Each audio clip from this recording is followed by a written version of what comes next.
Today we have some more actual history about the settlers of New England during colonial times, around the turn of the 18th century. We will be reading about another woman who was captured at the same time as Hannah Duston. This woman's name was Mrs. Hannah Bradley, and she suffered greatly during her 2 periods of captivity with the Indians. We will be reading from this book, Heroism of Hannah Duston by Robert Boodey Caverly. This book was published all the way back in 1874. After reading the story of Mrs. Bradley's 2 periods of captivity, we will then read the story of her 2 sons, who preceded their mother in captivity, being captured by Indians in the 1690s. So here is the story of the ordeals that the Bradley family went through near Haverhill, Massachusetts, over 300 years ago. Contemporaneously with the capture of Hannah Duston and Mary Neff, on the same 15th of March 1697, Hannah Bradley was also taken into captivity. She, as a captive, followed Mrs. Duston and in the same trail constituted one of the number at the command of the same Indians, until they arrived near and opposite the Contoocook, when she, with one branch of the tribe, took a different route, and camped at another Indian home not far away. She, however, afterwards escaped, and returned home to Haverhill probably the same year. In 1703, 6 years later, the same Mrs. Bradley was again captured by the Indians, and at this time, as appears, remained nearly 2 years in captivity. In the meantime, she was sold by the Indians to the French in Canada, who were hostile to our English settlers. Of this, Myrick says, "On that first general attack in that War of Queen Anne's time, August 10th, 1703, 500 French and Indians ravaged the settlements from Casco to Wells, and killed and captured 130 persons. He says on the 8th of February the next following, a party of 6 Indians attacked the garrison of Joseph Bradley, which was unhappily in an unguarded state. Even the sentinels had left their stations and their gates open. As appears, Bradley lived on the Parsonage Road, near the Northerly Brook. The Indians approached cautiously and were rushing into the open gates before they were discovered. Jonathan Johnson, a sentinel who was standing in the house, shot at and wounded the foremost, and Mrs. Bradley, who had a kettle of boiling soap over the fire, seized her ladle and, filling it with steaming liquid, discharged it on his tawny pate, a soporific that brought on a sleep from which he never awoke. The rest of the party immediately rushed forward, killed Johnson, and took captive the intrepid woman and some others. The Indians then, fearing lest they should be attacked by a stronger party, commenced a hasty retreat aiming for Canada, which was then a place of resort often whenever they had been so successful as to take a number of prisoners. Mrs. Bradley was in delicate circumstances and in slender health. Still, she received no kindness from her Indian conquerors. No situation of woman would ever protect her from their demon-like cruelties. The weather was cold, the wind blew keenly over the hills, and the ground was covered with a deep snow. Yet they obliged her to travel on foot, and to carry a heavy burden, too large even for the strength of man. In this manner they proceeded through the wilderness, and Mrs. Bradley informed her family after she returned that for many days in succession she subsisted on nothing but bits of skin, ground nuts, the bark of trees, wild onions, and lily roots. While in this situation, with none but Indians for her assistants and protectors, and in the midst of a thick forest, she gave birth to a child. The Indians then, as if they were not satisfied with persecuting the mother, extended their cruelties to the innocent and almost friendless babe. For the want of proper attention, it was sickly and probably troublesome, and when it cried, these remorseless fiends showed their pity by throwing embers into its mouth. They told the mother that if she would permit them to baptize it in their manner, they would suffer it to live. Unwilling to deny their request lest it should enrage their fierce and diabolical passions, and hoping that the little innocent would receive kindness at their hands, she complied with their request. They then took it from her and baptized it by gashing its forehead with their knives. The feelings of the mother when the child was returned to her with its smooth and white forehead, gashed with a knife, and its warm blood coursing down its cheeks, can be better imagined than described. As soon as Mrs. Bradley had regained sufficient strength to travel, the Indians again took up their march for Canada, but before their arrival to their place of rendezvous, she had occasion to go a little distance from the party, and when she returned she beheld a sight shocking to a mother, and to every feeling of humanity. Her child, which was born in sorrow, and nursed in the lap of affliction, and on which she doted with maternal fondness, was piked upon a pole, Its excruciating agonies were over. It could no more feel the tortures of the merciless savages, and its mother could only weep over its memory. Soon after, they proceeded to Canada, where Mrs. Bradley was sold to the French for 80 livres. She informed her friend after her return that she was kindly treated by the family in which she lived. It was her custom, morning and evening when she milked her master's cow, to take with her a crust of bread, soak it with milk, and eat it. With this, and with the rations allowed her by her master, she eked out a tolerable existence. In March of 1705, her husband, hearing that she was in possession of the French, started for Canada with the intention of redeeming her. He traveled on foot, accompanied only by a dog that drew a small sled, in which he carried a bag of snuff as a present from the governor of this province to the governor of Canada. When he arrived, he immediately redeemed her, and set sail from Montreal for Boston, which they reached in safety, and from thence traveled to Haverhill. 1 year later, in 1706, during the summer of that year, Myrick says that a small party of Indians again visited the garrison of Joseph Bradley, and it is said that he, his wife and children, and a hired man were the only persons in it at the time.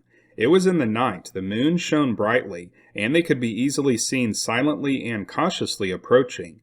Mr. Bradley armed himself, also his wife and man, each with a gun, and such of his children as could shoulder one. Mrs. Bradley, supposing that they had come purposely for her, told her husband that she would rather be killed than be again taken. The Indians rushed upon the garrison and endeavored to beat down the door. They succeeded in pushing it partly open, and when one of the Indians began to crowd himself through the opening, Mrs. Bradley, firing upon him, shot him dead. The rest of the party, seeing their companion fall, desisted from their purpose, and hastily retreated. The story of Mrs. Bradley's captivity as a companion of Hannah Duston is here told briefly, perhaps imperfectly, how she was taken a second time, carried to Canada, and sold as a slave, how during that time she had seen her own dear infant slain by the tribe, how amid Indian exultation she had seen it piked upon a pole, and how after her deliverance from bondage, a third attack being made upon her husband's garrison, she arose in her heroism, shot the leader, and thereby put to flight the stealthy, cowardly invaders. The experiences of her gallant little son, who was indeed her senior in captivity, will appear in our next chapter. From all of this, it must be seen how sadly in that day, and with what crushing weight, the Indian battle axe at noonday and at midnight fell upon the women and children of New England. So that is the end of the chapter in this book about Hannah Bradley's captivity. We will now read the next chapter, which tells of the captivity of her stepson, Isaac Bradley, along with another boy named Joseph Whitaker. In the fall of 1695, as history has it, a party of Indians appeared in the northerly part of Haverhill, where they surprised and made prisoners of Isaac, son of Hannah and Joseph Bradley, aged 15 years, and Joseph Whitaker, aged 11, who were at work in the open fields near Joseph Bradley's house. The Indians instantly retreated with their prisoners, without further violence. Isaac, says tradition, was rather small of stature, but full of vigor, very active, and possessed more shrewdness than most of the boys of that age. But Joseph was larger and less active. Immediately after their arrival at the lake, the two boys were held in an Indian family consisting of the man, his squaw, and 2 or 3 children. While they were there, they became acquainted with the Indian language, and learned from their conversations with other Indians that they intended to carry them to Canada the following spring. This discovery afflicted them. If such design were carried into execution, they knew there would be but little chance for their escape. And from that time, the active mind of Isaac was continually planning a mode to effect it. A deep and unbroken wilderness, pathless mountains, and swollen and almost impassable rivers lay between them and their homes, and the boys feared if they were carried still further northward that they should never again hear the kind voice of a father, or feel the fervent kiss of their then afflicted mother, or the fond embrace of a sister. They knew that should they die in a strange land among Indians, there would be no friend there to place the green turf upon their graves, and no fond one near to announce their fate, or to treasure up their memories. Such were the melancholy musings of the young boys, and they determined to escape before their master started them for Canada. The winter came with its storms of snow. The spring followed with its early buds, its flowers, and its pleasant south wind. Still they were prisoners. Within that period, Isaac was brought nigh to the grave. A burning fever came upon him, and for many days he languished. But by the care of a squaw, his mistress, usually kind, he recovered. And yet he felt a strong desire to escape, which increased, and in April he matured a plan for that purpose. Joseph expressed a desire also to escape. To this Isaac said, "I'm afraid you won't wake." Joseph promised that he would, and at night they laid down in their master's wigwam with the tribe. Joseph soon fell asleep and began to snore lustily, but there was no sleep for Isaac. His strong desire to escape, the fear of a failure in the attempt, and of the punishment that would be inflicted if he did not succeed, and the danger, hunger, and fatigue that awaited him, all moved his imagination, and kept sleep far from his eyelids. His daring attempt was covered with danger, yet his resolution remained unshaken. At length the midnight hour came, and its holy stillness rested on the surrounding forest. At that moment he slowly and cautiously arose. All was silent there save the deep-drawn breath of the Indian sleepers. The voice of the wind was scarcely audible on the hills, and the moon at times would shine brightly through the scattered clouds, and silver the broad lake as though the robe of an angel had fallen on its sleeping waters. Isaac stepped softly and tremblingly over their tawny bodies, lest they should awake. He secured his master's fireworks and a portion of his moose meat and bread. These he carried to a little distance from the wigwam, and concealed them in a clump of bushes. He then returned, and bending over Joseph, who had all this time been snoring in his sleep, carefully shook him. Joseph, more asleep than awake, turned partly over and asked aloud, "What do you want?" This blunder alarmed Isaac, and he instantly laid down in his proper place, and again began to snore as loudly as any of them. As soon as his alarm had somewhat subsided, he again arose, and listened long for the heavy breath of the sleepers. Perceiving them all asleep, he resolved to escape without again attempting to awake Joseph, for fear of his indiscretion. He then arose, and stepping softly out of the wigwam, walked slowly and cautiously from it, until he had nearly reached the place where his provisions were concealed, when he heard footsteps approaching behind him. With a beating heart he looked backward, and saw Joseph, who had aroused, and finding him absent had followed him. They then secured the fireworks and provisions, and without chart or compass, struck into the woods in a southerly direction, aiming for the distant settlement of Haverhill. They ran at the top of their speed until daylight appeared, when they concealed themselves in a hollow log. Deeming it too dangerous to continue their journey in the daytime, their master and tribe in the morning, finding their prisoners had escaped, aided by their dogs, pursued them in haste. The dogs, taking their track in a short time, came up to the boys in the log, made a stand, and began to bark. The boys trembled, fearing a recapture, and death at the edge of the tomahawk. In this situation they knew not what to do, but spoke kindly to the dogs. The dogs, knowing their voices, ceased barking, and wagged their tails with delight. They then gave them their moose meat, which the dogs instantly seized and devoured. While they were thus concealed, trembling and meditating, the Indians made their appearance, and passed near to the log in which they were concealed. The dogs, being quiet, were unnoticed, and immediately followed on after the tribes. With breathless anxiety the boys followed them with their eyes as they advanced from their sight, and hope again revived within their bosoms. They lay in the log during the day, and at night pursued their journey, taking a different route from the one traveled by the Indians. Their bread was soon gone. After that they subsisted on roots and buds. On the second day they again concealed themselves, but afterwards traveled night and day without resting. On that day, towards night, they luckily killed a pigeon and a turtle, a part of which they ate raw, not daring to build a fire lest they should be discovered. On their way they subsisted on fragments of these and on such roots as they happened to find, and continued their journey night and day as fast as their wearied legs would carry them. On the sixth day they struck an Indian path and followed it till night, when they suddenly came within sight of an Indian encampment, saw their savage enemy seated around the fire, and distinctly heard their voices. This alarmed them exceedingly. They precipitately fled from it, fearing lest they should be discovered and pursued.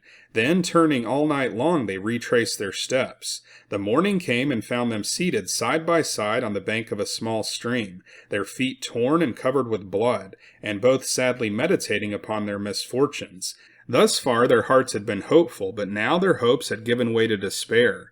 They thought of their homes, of the green trees under which they had played, of the hearth around which they had often gathered with brothers and sisters. They thought of these and of more. Still they were unwilling to yield. The philosophy of Isaac taught him that the stream must eventually lead to a large body of water, and after refreshing themselves with a few roots, they again commenced their journey, and followed down the stream.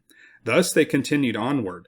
On the 8th morning Joseph found himself completely exhausted. His limbs were weak, and his mind was lost in despair.